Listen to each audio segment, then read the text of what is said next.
వేయాలని చూసేవాడు ఎంత బలంగా తొక్కితే ఎదిగేవాడి గెలుపు అంత గొప్పగా పటిష్టంగా ఉంటుందని మాజీ కేంద్ర మంత్రి రేణుకా చౌదరి అన్నారు. కృష్ణా జిల్లా పెనమలూరులో జరిగిన కమ్మవారి సంక్రాంతి సంబరాల్లో ఆమె పాల్గొన్నారు.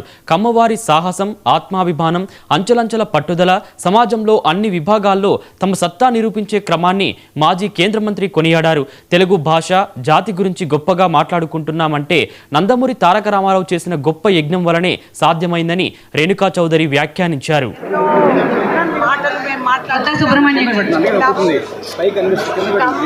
సాహసం ఏంటి, సత్తా ఏంటి అనేది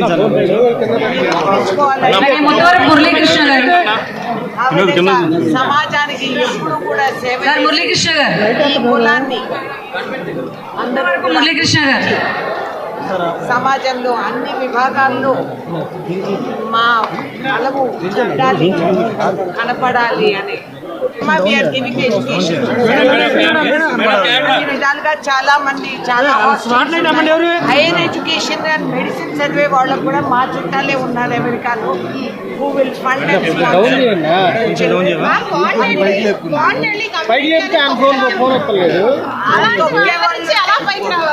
ఏం పర్వాలేదు, తొక్కే వాళ్ళ కాళ్ళు బలంగా ఉండాలి, లేకపోతే